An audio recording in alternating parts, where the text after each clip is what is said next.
Hello students, आज हम बात कर रहे हैं स्क्यूनेस के डिफरेंट मेथड्स के बारे में। यानी स्क्यूनेस के क्या क्या मेथड्स हैं, किनकी सहायता से हम स्क्यूनेस को कैलकुलेट कर सकते हैं। इससे पहले स्क्यूनेस क्या है उसको जानने और समझने के लिए हमारे आई बटन पर ज़रूर से क्लिक करें और साथ ही में हमारे डिस्क्रिप्शन बॉक्स में भी स्क्यूनेस के कंसेप्चुअल वीडियो का लिंक दिया हुआ है, उसे पहले ज़रूर से गो थ्रू करें।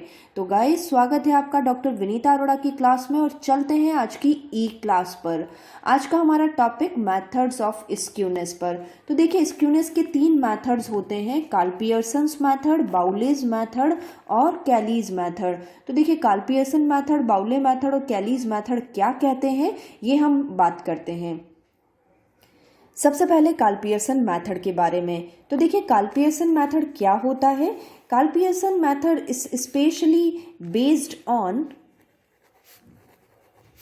X bar M N Z. देखिए, मैंने आपको अपने पिछले वीडियो में भी बताया था कि स्क्यूनेस जनरली माध्यों के बीच की दूरी की बात करता है, यानी माध्यों के बीच में कितनी विषमता है।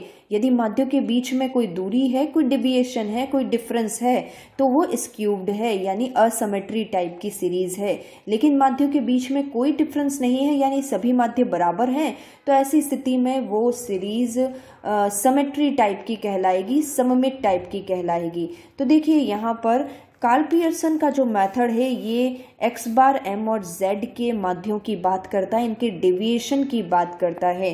तो यानी यहाँ पर कार्ल पियर्सन मेथड में यदि हमें स्क्यूनेस कैलकुलेट करना है तो स्क्यूनेस कैलकुलेट करने का सिंपल सा फॉर्मूला है एक्स बार माइनस जेड। देखिए, एक्स बार में से जेड को घटाइए, यदि किसी तरह की कोई दूरी नहीं है, दोनों ही बराबर हैं, इसका मतलब सीरीज सिमेट्री है। लेकिन यदि कोई दूरी है, यदि कोई डेविएशन है, यदि कोई डिफरेंस है, तो यानी वहां पर स्क्यूनेस है। तो सिंपल यहाँ स्क्यूनेस को एस के से डिनोट किया जाएगा और simple formula x bar minus Z. और यदि हम इसका कोफिशिएंट कैलकुलेट करें, कोफिशिएंट यानी गुणांक की बात होती है, यदि हम स्क्यूनेस के गुणांक या कोफिशिएंट की बात करें तो इसे स्मॉल जे से डिनोट किया जाता है। ध्यान रखिएगा स्टूडेंट्स, यदि हम स्मॉल जे की बात करते हैं तो वो कोफिशिएंट ऑफ स्क्यूनेस है, और कोफिशिएंट ऑफ स्क्यूनेस हमें कैलकुलेट करना है तो एक्स बार माइनस जेड, ये हमारा वो का वही फॉर्मूला यहाँ पर न्यूमरेटर में उतरा है, अंश के रूप में लिखा जा रहा है, और हर के रूप में यानी डिनोमिनेटर के रूप में यहाँ पर स्टैंडर्ड डेविएशन रखा जाएगा, यानी यहाँ पर प्रमाप विचलन से इसको भाग दे दिया जाएगा। देखिए students, x bar M Z standard deviation कैसे कैलकुलेट करते हैं, ये सब मैंने अपने पिछले वीडियोस में आपको बताए हुए हैं। आप मेरे चैनल की बिजनेस स्टैटिस्टिक्स प्लेलिस्ट में जाकर मेरे ये सारे वीडियोस भी देख सकते हैं। तो देखिए, कोफिशिएंट हम यहाँ पर कैलकुलेट करना सीख गए, यानी ये चैप्टर कुल मिलाकर पूरी तरह से आपके पिछले पढ़े हुए चैप्टर्स का ही रिविजन है। वही फॉर्मूलेज आएंगे, वही एक्स बार कैलकुलेट करना होगा, जेड कैलकुलेट करना होगा, स्टैंडर्ड डेविएशन कैलकुलेट करना होगा। लेकिन यदि if Z is not possible to calculate, देखिए कई बार ऐसा होता है कि z को डिटरमाइन नहीं किया जा सकता है। कई बार स्थितियां ऐसी होती है कि एक सीरीज में दो बहुलक हो जाते हैं, क्योंकि बहुलक क्या है, most frequent value in the series, जो सीरीज में सबसे ज़्यादा बार आई है। कई बार ऐसा होता है कि 2 से ज़्यादा, 1 से ज़्यादा वैल्यू होती है जो सीरीज में सबसे ज़्यादा बार आती है। तो ऐसी स्थिति में जब z कैलकुलेट करना पॉसिबल नहीं है स्टूडेंट्स, तो आप बहुत सिंपल सा फॉर्मूला यहाँ पर नोट कर लीजिए, skewness is equal to X bar minus M, but ये 3 गुना होगा। यानी एक्स बार माइनस एम को कर लें लेकिन इसको 3 गुना कर लें तो ये हमारा स्क्यूनेस कैलकुलेट हो जाएगा। तो यहाँ पर आप ध्यान दीजिएगा। नाउ इसके स्मॉल जे की बात करें तो 3 X bar minus M divided by वही स्टैंडर्ड डेविएशन से इसको डिवाइड कर लिया जाएगा। तो ये कार्ल पियर्सन मेथड हमने सीखा, किस तरह से यहाँ पर स्क्यूनेस कैलकुलेट किया जाएगा, किस तरह से यहाँ पर कोफिशिएंट्स इसका कैलकुलेट किया जाएगा। ये Karl Pearson method based on the X bar M and Z. Now हम बात करते हैं कैली के बाउलेज मेथड की। देखिए, बाउले का मेजर क्या कहता है। बाउले का जो हमारा सेकंड मेथड है स्क्यूनेस के संबंध में, तो बाउले का मेथड जो कहता है ये बेस्ड है based on median and quartiles Q1 and Q3। देखिए यहाँ पर भी वही चीज़ है, वही मेजर है। इसके कंसेप्ट की हम यहाँ पर बात कर लेते हैं। तो कंसेप्ट कुछ इस तरह का, जो मैंने अपने पिछले वीडियो में भी आपको बताया था कि यदि माध्यों के बीच में आपस में दूरी है तो वो एक असमेट्री टाइप की सीरीज है, लेकिन यदि दूरी नहीं है तो वो सिमेट्री टाइप की सीरीज है।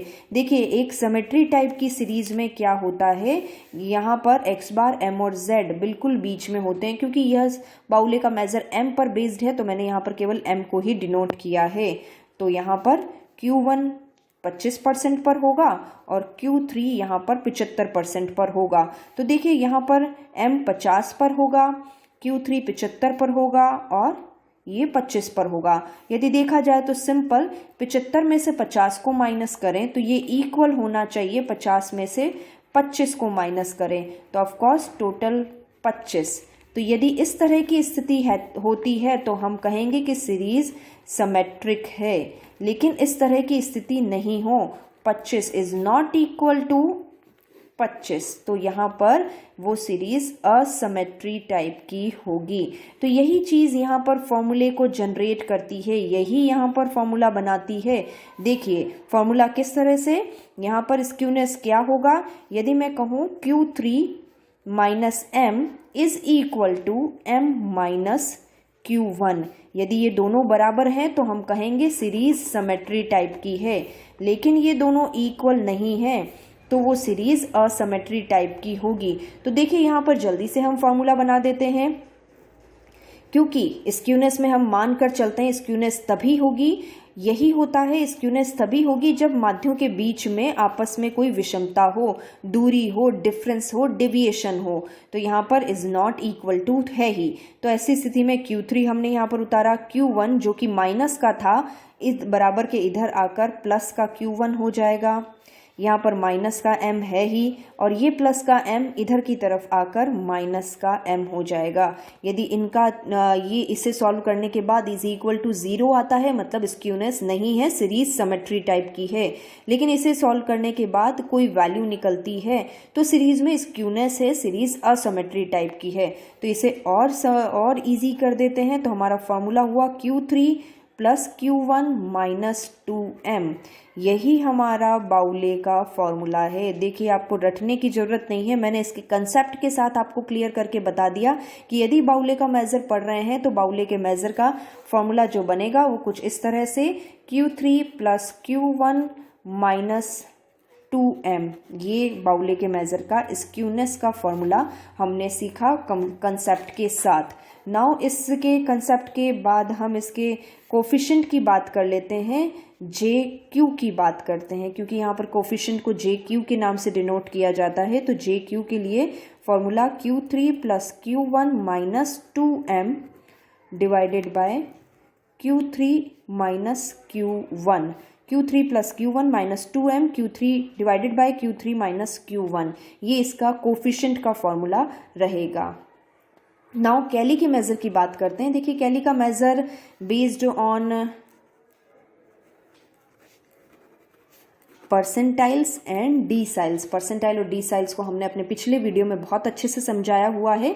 लेकिन यहाँ पर परसेंटाइल डीसाइल्स को कैलकुलेट करना आपको अच्छे से आना चाहिए। इवन परसेंटाइल डीसाइल्स ही नहीं, क्वार्टाइल्स, मीडियन, एक्स बार, जेड, ये सभी आपको चाहे इंडिविजुअल सीरीज हो, डिस्क्रीट सीरीज हो, चाहे कंटिन्यूस सीरीज हो, आपको अच्छे से कैलकुलेट करना आना चाहिए। तो यहाँ पर क्या फॉर्मूला बनेगा, देखिए वही, यदि हम स्क्यूनेस की बात करें तो P90 plus P10 minus 2P50, या फिर यदि हम स्क्यूनेस कैलकुलेट करें डी साइल के बेसिस पर तो देखिए D9 plus D1 minus 2D5, ये आप अच्छे से जानते हैं। 2D5 50%, P50, D5 ये सभी 50% को डिनोट करते हैं, ये 10% को, ये 90% को, ये 90% को और ये 10% को डिनोट करता है। तो स्क्यूनेस कुछ इस तरह से निकलेगा। नाउ इनके कोफिशिएंट की बात करें यानी J की बात करें, कोफिशिएंट ऑफ स्क्यूनेस की बात करें तो फॉर्मूला होगा P90 plus P10 minus 2P50 divided by P90 minus P10। इसी तरह से यहाँ पर कोफिशिएंट की बात करें तो D9 plus D1 minus 2D5 divided by D9 minus D1। तो कुछ इस तरह से यहाँ पर सारे फॉर्मूलेज कैलकुलेट होंगे, सारे फॉर्मूले तैयार होंगे। बहुत सिंपल सा कंसेप्ट, कार्ल पियर्सन का मेथड x बार m और z पर बेस्ड है। कुछ इस तरह के फॉर्मूले हैं यहाँ पर। बाउले का मेजर क्वार्टाइल और मीडियन पर बेस्ड है। फार्मूला कुछ इस तरह से Q3 plus Q1 minus 2m। और इसी तरह से केली बात करता है P और D यानी परसेंटाइल और डिसाइल के बेसिस पर, और फॉर्मूले यहाँ पर कुछ इस तरह से मैंने आपको बताए हैं। तो गाइज इस तरह से आज हमने बात की जो डिफरेंट मेथड्स हैं स्क्यूनेस के, इन सभी मेथड्स के फॉर्मूलेज को हमने अच्छे से सीखा। इन फॉर्मूलेज को कल हम अपने वीडियोज़ में प्रैक्टिकल प्रॉब्लम्स के साथ बताएंगे। तो हमारे अगले वीडियो को मिस मत कीजिएगा, और हमारे वीडियो को पसंद आया है हमारा ये वीडियो तो उसे लाइक ज़रूर कीजिए, शेयर ज़रूर कीजिए, और हमारे चैनल को सब्सक्राइब करना तो बिल्कुल भी मत भूलिए। Thank you guys, thank you so much.